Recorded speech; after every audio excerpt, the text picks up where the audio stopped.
이번엔 글로벌 특파원 리포트 시간입니다. 미국 현지의 생생한 분위기, 정인설 워싱턴 특파원과 알아보겠습니다. 자, 밤새 연준 위원들의 발언이 또 많이 있었습니다. 세 차례 금리 인하를 예상한다. 다양한 얘기들이 있었는데 이 부분 먼저 접해 주시죠.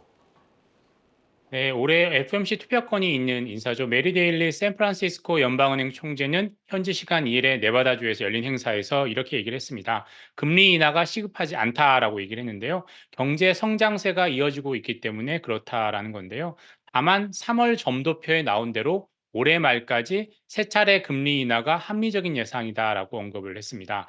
마찬가지 올해 투표권이 있는 로레타 메스터 클리블랜드 연방은행 총재도 비슷한 발언을 했습니다. 6월 말이 임기여서 메스터 총재가 퇴임하기 전까지 기준금리를 인하하느냐 안 하느냐가 관심사인데요. 메스터 총재는 특히 대표적인 매파 인사로 분류되고 있죠. 그는 이날도 기존 발언에서 크게 벗어나지 않았습니다. 연초에 인플레가 높기는 했지만 특히 1월 CPI가 그랬죠.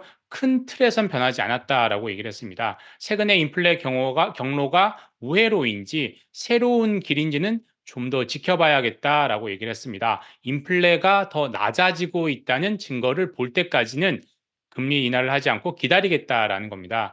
연내 금리 인하는 분명히 있을 텐데 최근 미국 경제가 강해서 인하 시기가 늦어질 것이라는 관측이 확산되고 있죠. 그래서 어제 금리 선물 시장에서 6월에 기준금리를 내릴 확률이 한때 50%대로 떨어졌는데 그리고 또 미국 국채 금리도 급등을 했죠. 그러나 오늘 다시 6월 기준금리 인하 확률은 60%대로 올라왔고 국채 금리도 혼조세였습니다. 여기에 이스라엘과 이란 간 갈등으로 중동 리스크가 다시 커지고 있습니다. 기름값이 석 달간 20%가량 올렸고요. 어제도 급등을 했죠. 여기에 끈적끈적한 주거비와 서비스 인플레가 여전히 잡히지 않고 있어서 인플레이션에 대한 불안감이 사그라들지 않고 있습니다.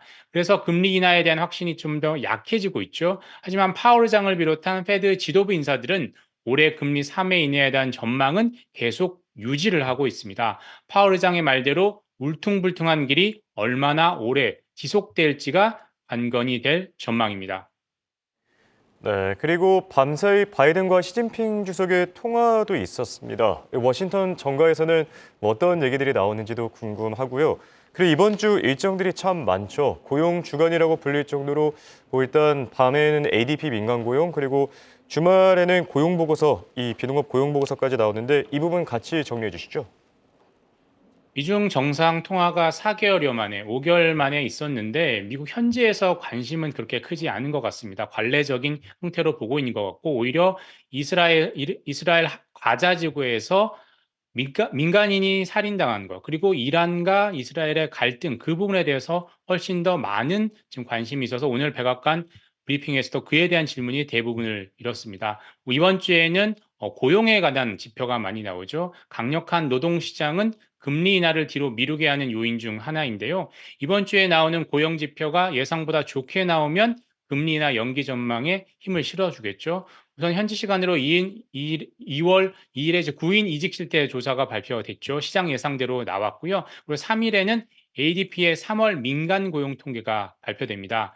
가장 중요한 건 뭐니 해도 5일에 있는 금요일에 나오는 3월 고용 보고서겠죠. 미국의 3월 신규 일자리 수가 20만 개 정도로 예상이 되고 있는데요. 전달인 2월에 27만 5천 개에 비해서 감소할 것으로 예상을 하고 있습니다.